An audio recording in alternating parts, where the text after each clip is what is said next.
This theory posits that the kids who inhabit the cul-de-sac are actually dead in reality and that the lives they lead there actually take place in a purgatory-like setting. According to the theory, the children of the cul-de-sac each hail from different eras spanning the early 1900s to the early 2000s. This would explain why the year for the show is so hard to pinpoint with multiple anachronisms present, and also why there aren't any adults in the show, although you do catch a glimpse of one every now and then. I don't like that I need to say this, it makes me feel old, but such is life. Edd N Eddy is an animated television series created by Danny Antonucci for Cartoon Network. The series revolves around three friends named Edd, Ed/Double D, and Eddie, collectively known as the Eds. They live in the fictional town of Peach Creek with other children that would often fall victim to the schemes of the Eds.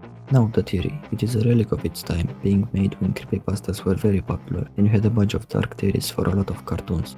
Like, this character is in a coma, they are all dead, it's all a hallucination, lost episodes where characters die, and stuff like that.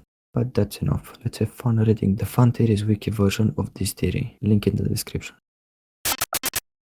Rolf arrived first from the 1900s, the theory goes. His family had moved to Peach Creek in order to establish a farm on its land. Rolf died around 1903, when his family's farm animals stampeded and trampled him. This was the supposed reason as why he only has one cow, one goat, a few pigs, and a few chickens, not enough animals to cause a fatal stampede in the afterlife. Johnny Topher came to the cul-de-sac not too long after Rolf's death. Having no friends, Johnny took a marker and drew a face on a piece of wood and dubbed it blank. Though such behavior is considered unusual in modern times, it was considered simple childhood innocence and whimsy in his time. He died in 1922 after fighting a long battle with tuberculosis, 6 years before the discovery of penicillin. He took his friend Plank with him in the afterlife since he was the last thing that he saw in his life before he died. Purgatory would also explain Plank's occasional sentient behavior, which is most notably demonstrated in the movie. Eddie came next. He was born in New York but eventually moved to Peach Creek during the Great Depression era.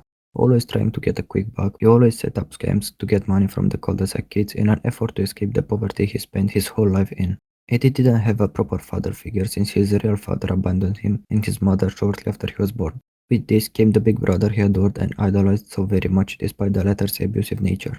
After one of his scams went awry, Eddie was chased by the swindled children of the cul-de-sac and ran to the lake and jumped into it. Eddie ended up drowning in that lake, and he soon joined the other deceased children in the afterlife. Even though he was no longer alive, Eddie still tried to chase after the almighty dollar by continuing his swindling nature in the afterlife. Ed and Sarah were the next to arrive at the cul-de-sac. Their father had died fighting in World War II, and as a result, their mother became distant and disconnected, trying to fill the role their parents used to fill before their father died and their mother stopped caring. Conversely, Ed shut the world out and delved into the fantasy world of comic books and monster movies, which exploded in popularity during and after World War II in order to escape his unhappy life. They both died in a freak car accident in 1953, thus joining the past kids in death. Nazz was born in the 1960s era to hippie parents. Described as a flower child, she was a rather flirtatious young girl who would always act that way toward the male children of the neighborhood. In the summer of '79, a serial killer escaped from a local asylum, made his way into her house, and murdered her along with her entire family. Edd/Double D was born in the '70s, when preparing to attend college from a young age became the societal norm expectation, and was raised by very strict, controlling, emotionally distant parents. They pushed him to succeed academically and to be perfectly clean and neat. He is believed to have died as a result of a gas leak causing an explosion with the Bunsen burner from his chemistry set. Kevin was born around the early 1980s. He was born to a broken down house and he also had an abusive father who was poorly educated and his mother had passed away when he was a year old. Because of his situation at home, Kevin would act his frustration out on the other children of the cul-de-sac, becoming a bully to cope with his repressed anger. His fascination with his bike fits right in with the rise of extreme sports and the birth of the popular X Games in 1995. One night in the winter of '99, his father fatally beat him in a fit of drunken rage and he died while he was on his way to the hospital. His father was then convicted of his murder and he was sentenced to life in prison. When Kevin entered into the afterlife, he reimagined his father as loving and that he would shower him in gifts. He still kept his bullying ways in the afterlife, however. Jimmy was the last child to enter into the cul-de-sac. He was born in the early 1990s and was diagnosed with leukemia. He never associated with the other cul-de-sac children because his parents believed he was too frail to be around the other kids, and he remained bedridden for the remaining of his life because of this fact. After fighting a difficult battle with his leukemia, Jimmy eventually succumbed to his illness, and soon the cul-de-sac purgatory was complete. The Crankers were different from the other neighborhood children. It is believed that they are actually demons that were sent to the cul-de-sac to torment the souls of the remaining children who didn't cross over to heaven. The Crankers are the only characters with normal colored tongues, which would seem to indicate that they are not dead, and that therefore they must be something different. Surprisingly, the Crankers are attracted to the Edds for unknown reasons. However, one common guess is that they are the weakest-willed children of the cul-de-sac, or because they each symbolize a certain deadly sin.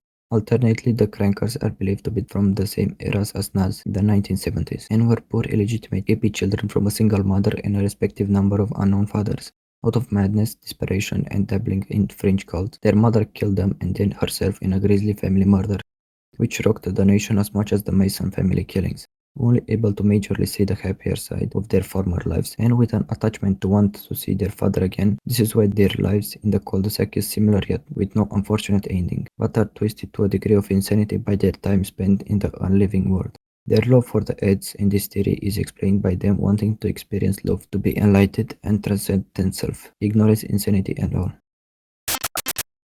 The children have green/blue tongues, and the tongues does in fact turn a bluish shape when you die. There is a conspicuous lack of adults or even older children. The summer is endless in the earlier seasons. The whole series takes place in the same area. A minor but notable pointer from the Edd N Eddy movie, where Lee Cranker is depicted as a giant imposing figure in a sea of flames up to her waist. Thematically, this is rooted in European Christian art and is significant of hellish beings, such as Satan. One of the major supports is able to be proven false though, whereas the tongues are different colors due to one day Danny the producer brought his kid and friends to the studio. Documented in the documentary, he said after eating different candies the kids' tongues were different colors due to different kind of candy. Inspired, he implemented different color tongues for different candy. What? On the topic of evidence contradicted by word of Danny Antonucci in the Animation by Mistake interview, when asked about the lack of adults in the show, Antonucci said, "Throughout the long days of summer, you simply didn't see anyone else's parents about, and sometimes you didn't even see your own. Take the Ed's parent factor. Not to mention that Terry would have to ignore the few occasions some parents' arms were shown in Season 5, shown in Mission Ed Possible and Smile for the Ed, albeit the latter case was in a flashback.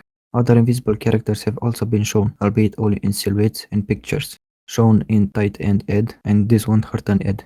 As for the time period, while initially kept very ambiguous, it has been established as at least being in the 70s as early as Pop Goes the Ed, Season 1 Episode 2A, in which Eddie jokes to Ned about Ed having a third nipple like that bad guy from James Bond, a reference to the Man with the Golden Gun released in 1974. As the show went on, the time period became more and more clear throughout Easter eggs and background details. By the end of Season 2, a box marked Umbrellas 1959-1982 can be seen in Ed's parents' closet, shown in La Falala Ed. By Season 3, digital handheld camcorders start cropping up as shown in Dwelling Eds, and Ed is Born and Ed Overboard. And by Season 5, Edd N Eddy is confirmed to take place in the 2000s. In the Season 5 premiere, Out with the Old, In with the Ed, while Double D is making Ed do the back-to-school shopping for him, a building with the sign that reads "Shop since 1998. This would imply a significant enough amount of time has elapsed since 1998 to justify the use of a sign. This confirmed Edd N Eddy at the very least take place in 1999 by this point. Big Picture show reaffirms the 2000 setting with references such as a glass reading Peach Creek Dinner 2000 Best Eater is seen in plain view in Eddie's brother's room. While Rolf is inspecting the car wreckage, at one point he exclaims, "Do you think this is part-time from 1999?" to Wilfred, when in the Gag Factory, a 1978 calendar can be seen. This very factory that was advertised in Ed's comic published over 10 years ago. I hope you had fun listening to this theory. It's not the best theory out there, and it's edgy just for the sake of being edgy, but it has a special place in my heart, you know? I'm thinking of going down the memory lane of these creepypasta-like theories that I liked watching while growing up, but that's for another time. I just hope you liked this video.